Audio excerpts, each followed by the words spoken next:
ಈ ಜೀವಿತ ಮನೆ ಕೆಲಸಕ್ಕೆ ಹೋದಾಗಿಂದ ಒಂಥರ ನಡ್ಕೊತಾ ಇದ್ದಾಳೆ. ಮೊದಲು ನಾನು ಮಾತಾಡಿಸ್ಲಿಲ್ಲ ಅಂದರೆ ಅವಳೇ ಮಾತಾಡ್ಸೋಳು. ಇವಾಗ ಏನು ನಾನು ಬಿಟ್ಟಾಕಿದ್ದೀನಿ ಅನ್ನೋ ಥರ ಹಂಗೆ ಮಾಡ್ತಾ ಇದ್ದಾಳೆ. ಅದಕ್ಕೆ ಮನೆ ಕೆಲ್ಸಕ್ಕೆ ಹೋಗ್ಬೇಡ, ಬೇರೆ ಏನಾದರೂ ಬೇರೆ ಕೆಲ್ಸಕ್ಕೆ ಹೋಗು ಅಂತ ಹೇಳ್ತೀನಿ. ಮನೆ ಕೆಲ್ಸಕ್ಕೆ ಮಾತ್ರ ಬೇಡ ಅಂತ ಹೇಳ್ತೀನಿ. ಯಾಕೋ ಒಂಥರ ಅವಳು ನಡವಳಿಕೆನೇ ಬದಲಾಗ್ಬಿಟ್ಟೈತೆ. ಅವಳು ನೋಡ್ತಾ ಇದ್ರೆ ಗೊತ್ತಾಗ್ತೈತೆ ನನಗೆ. ನಾನು ಹೋಗಿ ಎಲ್ಗೂ ಒಬ್ಸರ್ವ್ ಮಾಡೋಣ ಅಂದ್ಕೊಂಡೆ. ನಾವು ಕೆಲಸ ಎಲ್ಲ ಬಿಟ್ಟು ಎಲ್ಲಿ ಒಬ್ಸರ್ವ್ ಮಾಡೋಕ್ಕಾಗುತ್ತೆ? ಏನೇನು ಯಾವ ಥರ ಆಡ್ತಾಳೋ ಏನೋ. ಇವಳು ಬುದ್ಧಿ ಮೊದಲೇ ಸರಿ ಇಲ್ಲ. ಅದಕ್ಕೆ ಇಂಥವೆಲ್ಲ ಮಾಡಂಗಿದ್ರೆ ನಮ್ಮ ಮನೇಲಿ ಇವಳಿಗೆ ಜಾಗನೇ ಇಲ್ಲ.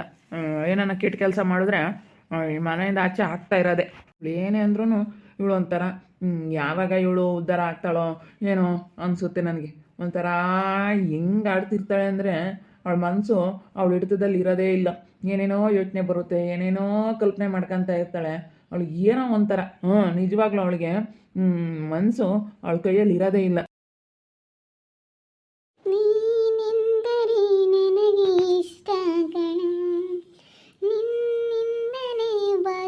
ಚಿಂದ ಕಣ ನನಗೆ ಇಷ್ಟ ಕಣ. ಹೇ ಜೀವಿತ, ಹಾಡು ಹೇಳ್ಮಂತೆ. ಏನು ಹಂಗೆ ಒಬ್ಬೊಬ್ಬಳೇ ಕುತ್ಕೊಂಡು ನಗ್ತಾ ಇದೆಯಲ್ಲ? ಏನಿಲ್ಲ, ಜೀವನದಲ್ಲಿ ಖುಷಿಯಾಗಿರ್ಬೇಕು ಅಷ್ಟೇನೆ. ಏನು ಯಾವುದ್ರ ಬಗ್ಗೆ ಚಿಂತೆ ಮಾಡಿ ಏನಾಗೋದು? ಏನಾಯ್ತು ಹೇಳು? ಏನಕ್ಕೆ ಚಿಂತೆ ಮಾಡಬೇಕು? ಅದಕ್ಕೆ ಸುಮ್ಮನೆ ಕೂತ್ಕೊಂಡು ಏನೋ ನಾನು ಖುಷಿಯಾಗಿದ್ದೀನಿ. ಯಾಕೆ ಏನಾಯ್ತು ಸುಬ್ಬು? ಯಾಕೆ ನಾನು ಖುಷಿಯಾಗಿರಬಾರ್ದಾ? ಅಲ್ಲ, ಒಬ್ಬೊಬ್ಬರೇ ಕೂತ್ಕೊಂಡು ನಗ್ತಾ ಇದ್ರೆ ಮೆಂಟಲ್ ಅಂತಾರೆ. ತಲೆ ಕೆಟ್ಟಿರೋರು ಒಬ್ಬೊಬ್ಬರೇ ಕೂತ್ಕೊಂಡು ನಗ್ತಾರೆ. ಅದಕ್ಕೆ ನೀನು ಯಾಕೋ ಒಬ್ಬಳೇ ಕೂತ್ಕೊಂಡು ನಗ್ತಾ ಇದ್ದಲ್ಲ, ಅದಕ್ಕೆ ಏನು ಹಿಂಗೆ ಒಬ್ಬಳೇ ಕೂತ್ಕೊಂಡು ಹಿಂಗೆ ನಗ್ತಾ ಇದೆಯಾ? ಏನು ಯೋಚನೆ ಮಾಡ್ತಾ ಇದೆಯಾ? ಯಾಕೋ ಒಂಥರ ನೀನು ಮನೆ ಕೆಲ್ಸಕ್ಕೆ ಹೋದಾಗಿಂದಲೂ ಬದಲಾಗ್ಬಿಟ್ಟಿದ್ಯಾ. ನಿನ್ನ ನಡವಳಿಕೆನೇ ಬದಲಾಗ್ಬಿಟ್ಟೈತಿ. ಯಾಕೋ ನಿನ್ನ ಮೇಲೆ ನನಗೆ ಡೌಟ್ ಹೊಡಿತೈತಿ. ನೀನು ಕೆಲ್ಸಕ್ಕೆ ಹೋಗ್ಬೇಡ ಅಷ್ಟೇ. ಬಿಟ್ಬಿಡು, ನೀನು ಹೋಗ್ಬೇಡ ಕೆಲಸಕ್ಕೆ. ಯಾಕೆ ಕೆಲ್ಸಕ್ಕೆ ಹೋಗ್ತೀಯಾ?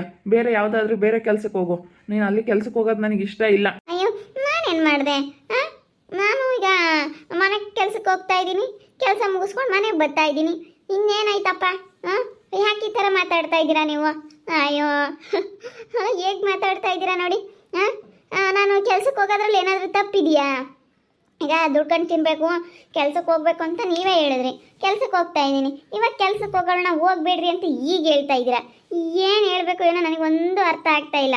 ಅಲ್ಲ, ಕೆಲ್ಸಕ್ಕೆ ಹೋಗೋಣ ಹೋಗ್ಬೇಡ್ರಿ ಅಂತ ಹೇಳಿದ್ರೆ ಅದು ಹೆಂಗೆ ಸರಿಯಾಗುತ್ತೆ ಹೇಳ್ರಿ? ನೀವು ಇವಾಗ ಹಿಂಗೆ ಹೇಳ್ತಾ ಇದ್ದೀರಾ. ಹೋಗಿಲ್ದಾಗ ಅಯ್ಯೋ ಹೋಗಲ್ಲಪ್ಪ ಈ ಜೀವಿತ ಸೋಂಬೇರಿ ಅಂತ ಹೇಳ್ತೀರಾ. ಏನು ಅಂತ ಗೊತ್ತಾಗ್ತಾ ಇಲ್ಲ ನನಗೆ. ಬೇಡ ಅಂದರೆ ಕೇಳಬೇಕು ಜೀವಿತ, ಹೇಳ್ದಂಗೆ ಕೇಳು. ನೀನು ಹೋಗ್ಬೇಡ, ಅಲ್ಲಿಗೆ ಮಾತ್ರ ನೀನು ಕೆಲ್ಸಕ್ಕೆ ಹೋಗ್ಕೊಡ್ದು. ನಿನಗೆ ಯಾಕೋ ಇಷ್ಟ ಇಲ್ಲ ಅಷ್ಟೇ. ಗಂಡನ ಮಾತು ಮೀರಬೇಡ ನೀನು. ನಾನು ಹೇಳ್ದಷ್ಟು ಕೇಳು. ನಾನು ಹೇಳ್ದಷ್ಟು ಕೇಳಿ, ನೀನು ವಾದ ಮಾಡಬೇಡ. ನಾನು ಬೇಡ ಅಂದಮೇಲೆ ಬೇಡ ಅಷ್ಟೇ. ಅಪ್ಪ ಈಗೆಲ್ಲ ಹಿಂಗೆ ಮಾತಾಡ್ತಾ ಇದ್ದೀರಾ. ಹೋಗ್ಲಿಲ್ಲ ಅಂದರೆ ಹೋಗಲ್ಲ ಅಂತೀರಾ. ಇವಾಗ ಕೆಲ್ಸಕ್ಕೆ ಹೋಗ್ತೀನಿ ಅಂತಂದರೆ ಬೇಡ ಅಂತೀರಾ. ನೋಡು ಹೆಂಗೆ ನಿಮ್ಮದು. ನನ್ನಂತೂ ಎತ್ತಲಾಗೂ ಬರೀ ನೀವು ನಿಷ್ಠುರ ಮಾಡೋಕ್ಕೆ ನೋಡ್ತಾ ಇರ್ತೀರಾ. ನೀವು ಒಟ್ಟಿನಲ್ಲಿ ಈ ಜೀವಿತನ ಕೆಟ್ಟವಳು ಮಾಡಬೇಕು, ಇವಳು ಕೆಟ್ಟವಳಾಗೇ ಇರಬೇಕು ಅಂತ ಇದು ಮಾಡ್ತೀರಾ. ನಾನು ಕೆಲ್ಸಕ್ಕೆ ಹೋಗಿ ದುಡ್ಕೊಂಡು ತಿಂದರೂ ಕಷ್ಟ, ಮನೇಲಿದ್ದರೂ ಕಷ್ಟ, ಸೋಂಬೇರಿ ಅಂತೆಲ್ಲ ಅನ್ನಿಸ್ಕೋಬೇಕು. ನಾನು ಎಲ್ಲರ ತಗು ಮಾತು ಕೇಳಬೇಕು, ನಾನು ಎಲ್ಲರ ತಗು ಕೆಟ್ಟವಳಾಗಬೇಕು. ಈಗ ನೀನು ನಿಮ್ಮಮ್ಮ ಕೆಲ್ಸಕ್ಕೆ ಹೋಗಬೇಡ ಅಂತೀರಾ. ಆಮೇಲೆ ಜೀವಿತ ನೀನು ಕೆಲ್ಸಕ್ಕೆ ಹೋಗು, ಮನೇಲಿದ್ದು ಏನು ಮಾಡ್ತೀಯ? ನೀನಾದರೂ ದುಡಿದ್ರೆ ಎಷ್ಟು ಸ್ವಲ್ಪ ಮನೆಯಾಗ ಮೇಂಟೈನ್ ಆಗುತ್ತೆ. ಹೋಗು, ಮನೆಯಾಗಿದ್ದು ಏನು ಮಾಡ್ತೀಯ ಅಂತ ಹೋವಾಗ ಒಂದು ಸತಿ ಹೇಳ್ತೀರಾ. ಇದ್ರಾಗೆಲ್ಲನ ನಿಮ್ಮ ಬುದ್ಧಿ ಗೊತ್ತಾಗ್ತೈತೆ ನನಗೆ. ಅಲ್ಲ ನೋಡಿ ನೀವು ಹೆಂಗೆ ಮಾಡ್ತಾ ಇದ್ದೀರಾ ಅಂತ. ನೀವು ಮಾಡ್ತಾ ಇರೋದು ನೆನೆಸ್ಕೊಬಿಟ್ರೆ ನನಗೆ ಭಾಳ ಸಿಟ್ಟು ಬರ್ತೈತಿ. ಹಿಂಗೆ ಮಾಡಬಾರ್ದು. ಅಲ್ಲ ನೋಡಿ, ನೀವು ಮಾಡ್ತಾ ಇರೋದು ಸರಿ ಅಂತ ನಿಮ್ಗೆ ಅನ್ನಿಸ್ತಾ ಆಯ್ತಾ? ನೀವೇನು ಮಾತಾಡ್ತಾ ಇದ್ದೀರಾ ಅಂತ ನಿಮಗೆ ಗೊತ್ತಾಗ್ತಾಯ್ತಾ? ಇವಾಗ ನಾನು ಕೆಲ್ಸಕ್ಕೆ ಹೋಗ್ಬೇಡ ಅಂತ ಹೇಳ್ತಾ ಇದ್ರೆ, ಮೊನ್ನೆ ನೋಡಿದ್ರೆ ಜೀವಿತ ಕೆಲ್ಸಕ್ಕೆ ಹೋಗು ಅಂತಿದ್ರಿ. ನಾನು ನೋಡಿದೆ ಅಂತಾಗೆ ಹೊಲ್ಕಿಸ್ಕೊಂಡು ಅವನು ಒಬ್ಬನೇ ಇದ್ದಾನಂತೆ. ಆಮೇಲೆ ಯಾಕೆ ಬೇಕಮ್ಮ, ಅವ್ರೇನೇನು ಸಂಸಾರಿಕರಲ್ಲ ಏನಿಲ್ಲ, ಆಮೇಲೆ ಯಾಕೆ ಬೇಕು?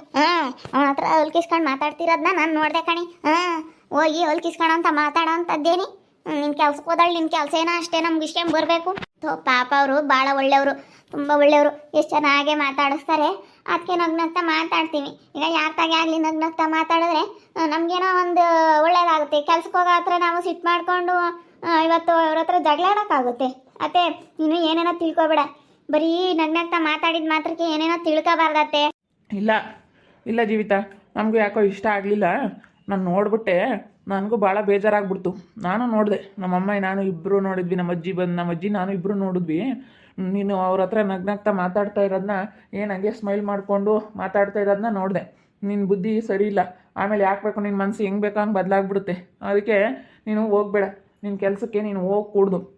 ನಾನು ಇದ್ದಿದ್ದಂಗೆ ಹೇಳ್ತಾ ಇದ್ದೀನಿ, ನೀನು ಹೋಗಬೇಡ. ಮತ್ತು ಯಾಕೆ ಬೇಕಮ್ಮ ಇಲ್ಲೂ ಸಮಸ್ಯೆ ಮಾಡ್ಕೊಂಬದು ಬೇಡ.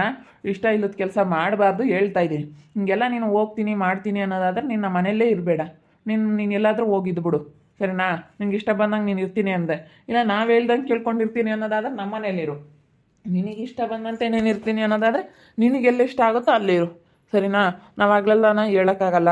ಮತ್ತೆ ನೋಡಮ್ಮ, ನೀನಂತೂ ನಮ್ಮ ಮನೆ ಬಿಟ್ಟು ಹೋಗಿದೀಯ ಅಂತಂದರೆ ಮತ್ತೆ ನನ್ನ ಮನೇಲಿ ಜೀವನದಲ್ಲಿ ಯಾವತ್ತೂ ನಿನ್ನ ಹತ್ರಕ್ಕೆ ಸೇರಿಸಲ್ಲ. ನಿನ್ನ ಪಾಡಿಗೆ ನೀನು ಇರಬೇಕಾಗುತ್ತೆ. ನಮಗೆ ಯಾವುದೇ ರೀತಿ ತೊಂದರೆ ಕೊಡ್ದಂಗೆ ನಿನ್ನ ಪಾಡಿಗೆ ನೀನು ಇದು ಬಿಟ್ಟರೆ ಅಷ್ಟೇ ಸಾಕು ನಮಗೆ ನೆಮ್ಮದಿ. ಹೇಳ್ದಂಗೆ ಕೇಳು. ನಮ್ಗೆ ಯಾಕೋ ಅಲ್ಲಿಗೆ ಹೋಗೋದಕ್ಕೂ ಇಷ್ಟ ಇಲ್ಲ. ಏನೈತೋ ಬಿಟ್ಟೈತೋ ಗೊತ್ತಿಲ್ಲ. ಏನೋ ನಗ್ನಗ್ತಾ ಮಾತಾಡಿದ ಮಾತ್ರಕ್ಕೆ ನಾವು ತಪ್ಪಾಗೇನು ತಿಳ್ಕೊಂಡಿಲ್ಲ. ಆದ್ರೂ ನಮ್ಗೆ ಅಲ್ಲಿಗೆ ಹೋಗೋದಕ್ಕೆ, ನೀನು ಅಲ್ಲಿಗೆ ಹೋಗೋದು ನಮಗೆ ಇಷ್ಟ ಇಲ್ಲ. ನನಗೆ ಇಷ್ಟ ಇಲ್ಲ. ನನಗೆ ಹೋಗೋದು ಇಷ್ಟ ಇಲ್ಲ ಅಂತೀರಲ್ಲ, ನನಗೆ ಮಾತ್ರ ಎಲ್ಲನ ಹಿಂಗೆ ಹೇಳ್ತೀರ. ನಿಮಗೆ ಮಾತ್ರ ನಾವು ಕಂಡೀಷನ್ ಹಾಕ್ಬಾರ್ದು. ನೀವು ನನಗೆ ಏನು ಬೇಕಾದ್ರೂ ಕಂಡೀಷನ್ ಹಾಕ್ಬೋದು. ಅಲ್ಲಿಗೆ ಹೋಗಬೇಡ, ಇಲ್ಲಿಗೆ ಹೋಗಬೇಡ, ಅದು ಮಾಡಬೇಡ, ಇದು ಮಾಡಬೇಡ ಅಂತ ನೀವು ಹಾಕ್ಬೋದು. ಆದರೆ ನೀವು ಹೆಂಗೆ ಬೇಕಾ ಹಂಗೆ ಇರ್ಬೋದು. ಹೋಗಿ ಗನವಾಗಿ ಇನ್ನೊಂದು ಮದುವೆ ಆಗಿದ್ದೀರಾ, ಇಂಥದ್ದೆಲ್ಲ ಮಾಡಿದ್ದೀರಾ ನೀವು. ಇದಕ್ಕೆ ಮತ್ತೆ ಹೇಳಲ್ವಾ? ನಾನು ಅವ್ಳು ಕಂಡೀಷನ್ ಹಾಕ್ಬೋದಾ? ಅವಳನ್ನ ಮಾತಾಡಿಸ್ಬೇಡ, ಅವಳನ್ನ ಯಾಕೆ ಮಾತಾಡಿಸ್ತೀಯ, ನನ್ನ ಫಸ್ಟ್ ಮದುವೆ ಆಗಿದ್ದು ಅಂತೇಳಿ ನಾನು ಕಂಡೀಷನ್ ಹಾಕ್ಬೋದಲ್ಲ? ನೀವೇ ಹೇಳಿ, ನಾನು ಕಂಡೀಷನ್ ಹಾಕ್ಬೋದಲ್ಲ? ಕಂಡೀಷನ್ ನಾನು ಹಾಕ್ಬಾರ್ದಾ? ನಿಮ್ದು ಒಳ್ಳೆ ಚೆನ್ನಾಗೈತಪ್ಪ. ಏನೋ ನಗ್ನಾಗ್ತಾ ಮಾತಾಡಿದ ಮಾತ್ರಕ್ಕೆ ಈ ರೀತಿ ಎಲ್ಲ ಏನೇನೋ ಸಂಬಂಧ ಕಟ್ಟಿ ಮಾತಾಡಬೇಡಿ. ಸುಮ್ಮನೆ ನೀವು ಹಿಂಗೆ ಮನೆಗಳವ್ರೆ ಹಿಂಗೆ ಮಾತಾಡಿದ್ರೆ ಹೊರ್ಗಿನ ಜನ ಬಿಡ್ತಾರಾ? ಅಲ್ಲ ನೋಡಿ, ನಾನು ದುಡ್ಕೊಂಡು ತಿನ್ನೋಕ್ಕೆ ಹೆಂಗೋ ಬಿಡು ದುಡಿಬೇಕು ಅಂತೇಳಿ ದುಡ್ಕೊಂಡು ತಿನ್ನಕ್ಕಂತ ಹೋಗಿದ್ದೀನಿ. ಏನೋ ಚೆನ್ನಾಗಿ ಮಾತಾಡಿಸ್ತಾರೆ ಅನ್ನೋ ಮಾತ್ರಕ್ಕೆ ಚೆನ್ನಾಗಿ ಮಾತಾಡ್ತೀನಿ. ಅಷ್ಟು ಬಿಟ್ಟರೆ ಏನೂ ಇಲ್ಲ. ನಾನು ಯಾವತ್ತೂ ಅಂಥ ಕೆಲಸ ಅಂಥವಳಲ್ಲ. ಮಾಡೋಳಾಗಿದ್ರೆ ನಾನು ಯಾಕೆ ಇಷ್ಟು ದಿವಸನ ನನ್ನ ಗಂಡನೇ ಬೇಕು ಅಂತ ನಾನು ಇಷ್ಟು ದಿನ ಕಾಯ್ತಿದ್ದೆ. ಬಿಡು, ಏನು ನಾನೇನು ಚೆನ್ನಾಗಿದ್ದೀನಿ, ಯಾರು ಬೇಕಾದ್ರೂ ಸಿಗ್ತಾರೆ ಅಂತ ನಾನೇನು ಎಲ್ಲಿ ಬೇಕಾದರೂ ಹೋಗಿ ಹೆಂಗೆ ಬೇಕಾದರೂ ಇರ್ತಿದ್ದೆ. ಆದರೆ ನನ್ನ ಗಂಡ ಬೇಕು ಅಂತ ಹೇಳಿ ನಾನು ಯಾಕೆ ಬಂದಿಲ್ಲಿದ್ದೀನಿ ಹೇಳು? ನನ್ನ ಗಂಡ ಒಳ್ಳೆಯವರು, ನನ್ನ ಗಂಡನ ಜೊತೆ ಇರಬೇಕು ಅಂತೇಳಿ ನೀವು ನಾನು ಮಾತಾಡಿಸ್ಲಿಲ್ಲ ಅಂದ್ರೂ ಪರವಾಗಿಲ್ಲ. ನಾನು ಅಯ್ಯೋ ಮನೇಲಿದ್ದರೆ ಅವ್ರು ನಾನು ಮಾತಾಡ್ಸಲ್ಲ, ಅವ್ರು ನನ್ನ ಜೊತೆ ಇರಲ್ಲ, ಬರೀ ಇದೇ ಕೊರ್ಕೊಂಡಿರ್ತೀನಿ. ಬೇಡ, ಕೆಲ್ಸಕ್ಕೆ ಹೋಗೋಣ, ನೋವೆಲ್ಲ ಮರ್ತೋಗುತ್ತೆ ಅನ್ನೋ ಒಂದು ಕಾರಣಕ್ಕೋಸ್ಕರ ನಾನು ಇವಾಗ ಕೆಲ್ಸಕ್ಕೆ ಹೋಗ್ತಾ ಇರೋದು. ಬೇರೆ ಹೊರಗಡೆ ಎಲ್ಲೂ ಹೋಗೋಕ್ಕಾಗಲ್ಲ. ಏನೋ ನಮ್ಗೆ ಒಳ್ಳೆ ಸಂಬಳ ಸಿಕ್ತು, ಒಳ್ಳೆ ಕೆಲಸ ಸಿಕ್ತು ಅಂತ ಹೋಗ್ತಾ ಇದ್ದೀನಿ. ಅಷ್ಟು ಬಿಟ್ಟರೆ ಅವರು ನನ್ನ ಹತ್ರ ತುಂಬ ಕ್ಲೋಸಾಗಿ ಮಾತಾಡ್ತಾರೆ, ಚೆನ್ನಾಗಿ ಮಾತಾಡಿಸ್ತಾರೆ. ಅಷ್ಟು ಬಿಟ್ಟರೆ ಪಾಪ ಅವರು ಒಳ್ಳೆ ವ್ಯಕ್ತಿನೇ. ಆದರೆ ನಂತಾರಲ್ಲ, ಸುಮ್ಮನೆ ನೀವೊಂದಿಷ್ಟು ಚೆನ್ನಾಗಿ ಮಾತಾಡಿದ ಮಾತ್ರಕ್ಕೆ ಈ ರೀತಿ ಸಂಬಂಧ ಕಟ್ಟಿ ಮಾತಾಡೋದು ತಪ್ಪು. ನಾನೇ ಈ ಕೆಲಸ ಮಾಡಿದರೆ ನೀವು ಹೆಂಗೆ ಮಾತಾಡ್ತಿದ್ರಿ ಹೇಳ್ರಿ? ಅಲ್ಲ, ನೀವೇ ಹೇಳ್ರಿ, ನಾನೇ ಈ ಕೆಲಸ ಮಾಡಿದರೆ ಹಿಂಗೆ ಮಾತಾಡ್ತಿದ್ರಿ ಅಂತ. ಅಷ್ಟೇ ಹೇಳ್ದಷ್ಟು ಕೇಳ್ಬೇಕು. ನೀನು ಎಲ್ಲ ಕತೆ ಪುರಾಣ ಹೇಳ್ಬೇಡ. ನೀನು ಹೊರಟು ಹೇಳಿದ್ರೆ ನಮಗೆ ಸರಿಯಾಗಲ್ಲ. ಅಲ್ಲ ನೋಡಿ, ಅಲ್ಲ ನಾನು ಏನಂತ ತಪ್ಪು ಮಾಡಿದ್ದೀನಿ ಅಂತ ನೀವಿಬ್ಬರು ಬಂದು ಹಿಂಗೆ ಹೇಳ್ತಾ ಇದ್ದೀರಲ್ಲ. ನಾನು ಏನಂತ ತಪ್ಪು ಮಾಡಿದ್ದೀನಿ ಯೋಚನೆ ಮಾಡಿ ನೀವೇ. ಜೀವಿತ ಏನು ತಪ್ಪು ಮಾಡಿದಾಳೆ ಅಂತ ಕಣ್ಣಾರೆ ನೋಡಬೇಕು, ಆಮೇಲೆ ಹೇಳ್ಬೇಕು ಯಾವುದೇ ಆಗಲಿ. ಸುಮ್ಮನೆ ಒಬ್ಬರ ಬಗ್ಗೆ ಕತೆ ಕಟ್ಟಿ ಮಾತಾಡೋದು ತಪ್ಪು. ಯಾವುದೊಂದು ವಿಚಾರದಲ್ಲೇ ಆಗಿರ್ಬೋದು, ಈ ವಿಚಾರದಲ್ಲೇ ಆಗಿರ್ಬೋದು, ಬೇರೆ ಇನ್ನೊಂದು ವಿಷಯದಲ್ಲೇ ಆಗಿರ್ಬೋದು, ಒಬ್ಬರ ಬಗ್ಗೆ ಸಂಬಂಧ ಕಟ್ಟಿ ಮಾತಾಡೋದು ಭಾಳ ದೊಡ್ಡ ತಪ್ಪು. ಸ್ವಲ್ಪ ಯೋಚನೆ ಮಾಡಬೇಕು. ಹಿಂಗೆ ಮಾಡಿದ್ರೆ ಅವ್ರ ಮನಸ್ಸಿಗೆ ಎಷ್ಟು ಬೇಜಾರಾಗುತ್ತೆ ಅಂತ. ನೀವಿಬ್ರು ಬಂದು ಹಿಂಗೆ ಹೇಳ್ತಾ ಇರೋದಕ್ಕೆ ನನ್ನ ಮನಸ್ಸಿಗೆ ಎಷ್ಟು ಬೇಜಾರಾಗ್ತೈತೆ ಗೊತ್ತಾ? ನಾನು ಎಷ್ಟು ಕೆಲಸ ಮಾಡ್ಕೊಂಡು ಬರ್ತಾ ಇದ್ದೀನಿ ನಮ್ಮ ಮನೇಲಿ. ಇವಾಗ ಅಷ್ಟು ದೊಡ್ಡ ಮನೇಲಿ 20-25 ಸಾವಿರ ಸಂಬಳ ಕೊಡ್ತಾರೆ ಅಂತಂದರೆ ಸುಮ್ಮನೆ ಅಲ್ಲ. ಕೆಲಸ ಮಾಡಿದ್ರೇ ಅವರು ಸಂಬಳ ಕೊಡೋದು. ಇಷ್ಟೊಂದೆಲ್ಲ ಕಷ್ಟಪಟ್ಟು ನಾನು ಕೆಲಸ ಮಾಡ್ಕೊಂಡು ಬರ್ತಾ ಇದ್ದೀನಿ. ಆದರೆ ನೀವು ನೋಡಿದ್ರೆ ಈ ಥರ ಮಾತಾಡ್ತಾ ಇದ್ದೀರಾ. ನೀವು ಮಾತಾಡ್ತಾ ಇರೋದನ್ನ ನಿಮಗೆ ಕೇಳಿಸ್ಕೊಂಡ್ರೆ ನಿಜವಾಗ್ಲೂ ತುಂಬ ಬೇಜಾರಾಗ್ತೈತೆ. ಹಿಂಗೆ ಮಾತಾಡಬಾರ್ದು ಒಬ್ರ ಬಗ್ಗೆ. ನೋಡಿ, ಕೆಲ್ಸಕ್ಕೆ ಹೋಗಿಲ್ಲ ಅಂದರೆ ಹೋಗಲ್ಲ ಅಂತಾರೆ, ಹೋದರೆ ಈ ರೀತಿ ಏನು ಮಾಡೋದು? ಪಾಪ ಅವರು ಒಳ್ಳೆ ಮನುಷ್ಯರು, ನಾನು ಒಳ್ಳೆಯವಳೆ. ಯಾವತ್ತೂ ಆ ರೀತಿ ಎಲ್ಲ ತಪ್ಪಾಗಿ ತಿಳ್ಕೊಬೇಡಿ ಯಾರೂ. ನಾನು ಚೆನ್ನಾಗಿರಬೇಕು ಅಂತ ನಾನು ದುಡಿದ್ರೆ ಒಂದು 4 ಕಾಸು ಏನೋ ಬೆಲೆ ಇರುತ್ತಲ್ಲ ಅನ್ನೋದಕ್ಕೋಸ್ಕರ ನಾನು ಹೋಗ್ತಾ ಇದ್ದೀನಿ. ಅವರು ಏನೋ ಕ್ಲೋಸಾಗಿ ಮಾತಾಡ್ತಾರೆ. ಈ ರೀತಿ ಯಾರಿಗೆ ಆಗಲಿ ತಪ್ಪಾಗಿ ಸುಮ್ಮನೆ ತಪ್ಪಾಗಿ ತಿಳ್ಕೊಂಡು ನಾವೇ ಕಲ್ಪನೆ ಮಾಡ್ಕೊಂಡು ಮಾತಾಡೋದು ತಪ್ಪು. ಒಬ್ರ ಬಗ್ಗೆ ಯಾವತ್ತೂ ಕೀಳಾಗಿ ಮಾತಾಡೋದು, ಒಬ್ರ ಬಗ್ಗೆ ಕತೆ ಕಟ್ಟಿ ಮಾತಾಡೋದು ಇದೆಲ್ಲ ಮಾಡಬಾರ್ದು. ಯಾಕಂದರೆ ಅದು ನಮ್ಮ ಕರ್ಮಕ್ಕೆ ನಾವು ಬೀಳ್ತೀವಿ. ನಾನು ಆ ಥರ ಎಲ್ಲ ಮಾಡೋಂಥವಳಲ್ಲ. ಹಂಗೆ ಮಾಡೋಳಾಗಿದ್ರೆ ನಾನು ಯಾಕೆ ಇವ್ರ ಹತ್ರ ಕನ್ನಿಸ್ಕೊಂಡು ಇವ್ರು ಹೇಳ್ದಂಗೆ ಕೇಳ್ಕೊಂಡು ಇಲ್ಲಿ ಬಂದು ನೀವೇ ಬೇಕು ಅಂತ ಇರ್ತಿದ್ದೆ. ನಾನು ಹಿಂಗೆ ಮಾಡೋಳಾಗಿದ್ರೆ ನಾನು ಏನು ಬೇಕಾದ್ರೂ ಮಾಡ್ಬೋದಾಗಿತ್ತು. ಆದರೆ ನನ್ನ ಹತ್ರ ಅಂಥ ಬುದ್ಧಿ ಇಲ್ಲ. ನನಗೀಗ ಇವಾಗಲೇ ಸಾಕು, ನನ್ನ ಜೀವನದಲ್ಲಿ ಇಷ್ಟೆಲ್ಲ ಆಗೈತೆ. ಏನೋ ನಾವೆಲ್ಲ ಮರಿಬೇಕು ಅನ್ನೋದಕ್ಕೋಸ್ಕರ ನಾನು ಇವಾಗ ಕೆಲ್ಸಕ್ಕೆ ಹೋಗ್ತಾ ಇದ್ದೀನಿ. ಅವ್ರ ಹತ್ರ ತುಂಬ ಕ್ಲೋಸಾಗಿ ಮಾತಾಡಿಕೊಂಡು ಕ್ಲೋಸಾಗಿದ್ದೀನಿ. ಅಷ್ಟು ಬಿಟ್ಟು ಮಾತ್ರಕ್ಕೆ ನಗ್ನಗ್ತಾ ಮಾತಾಡ್ತಾ ಇದ್ದಾಳೆ. ಈ ಜೀವಿತ ಅವ್ರಿಗೂ ಇವಳಿಗೂ ಏನೋ ಸಂಬಂಧ ಐತೆ ಅಂತೇಳಿ ಈ ರೀತಿ ಕತೆ ಕಟ್ಟಿ ಮಾತಾಡೋದು ನನಗಂತೂ ತುಂಬ ಬೇಜಾರಾಗ್ಬಿಡ್ತು. ಅದು ತಪ್ಪು. ನನ್ನ ಬಗ್ಗೆ ಅಂತಲ್ಲ, ಯಾರ ಬಗ್ಗೆನೇ ಆಗಲಿ ಕಾಣ್ದಲೇ ಮಾಡ್ದಲೇ ನೋಡ್ದಲೇ ಮಾತಾಡೋದು ಅದು ಮಹಾ ಪಾಪ. ನಮಗೆ ಕರ್ಮ ಅನ್ನೋದು ಬಿಡಲ್ಲ. ಅವ್ರ ಕರ್ಮ ಅವ್ರ ಕರ್ಮ ಅರಿತೈತೆ, ನಮಗೆ ಕರ್ಮ ಸುತ್ತಕೊಳ್ಳುತ್ತೆ. ಆ ರೀತಿ ನಾವೊಬ್ಬರ ಬಗ್ಗೆ ಮಾತಾಡೋದ್ರಿಂದ ಅದಕ್ಕೇ ಯಾವತ್ತೂ ಒಬ್ಬರ ಬಗ್ಗೆ ಮಾತಾಡೋದನ್ನ ಯಾರೇ ಆಗಲಿ ನಿಲ್ಲಿಸ್ಬಿಡ್ಬೇಕು. ನನಗಂತೂ ತುಂಬ ಬೇಜಾರಾಯಿತು ನನ್ನ ಗಂಡನೂ ನಮ್ಮ ಅಜ್ಜಿ ಈ ಥರ ಮಾತಾಡಿದ್ದಕ್ಕೆ.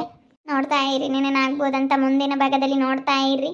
ಹಾಗೆ ವಿಡಿಯೋ ಬಗ್ಗೆ ಏನೇ ಒಬ್ಬಿಟ್ಟನ್ನ ಕಮೆಂಟ್ ಮಾಡಿರಿ. ಹಾಗೆ ವಿಡಿಯೋ ಇಷ್ಟ ಆಗಿದ್ದರೆ ಲೈಕ್ ಮಾಡಿ, ಶೇರ್ ಮಾಡಿ. ಇನ್ನು ಯಾರ್ಯಾರು ನಮ್ಮ ಚಾನಲ್ ಸಬ್ಸ್ಕ್ರೈಬ್ ಮಾಡ್ಕೊಂಡಿಲ್ಲ ತಪ್ಪದೆ ಕೂಡಲೇ ಸಬ್ಸ್ಕ್ರೈಬ್ ಮಾಡ್ಕೊಳ್ಳಿ. ಓಕೆ ವೀಕ್ಷಕರೇ, ಧನ್ಯವಾದಗಳು.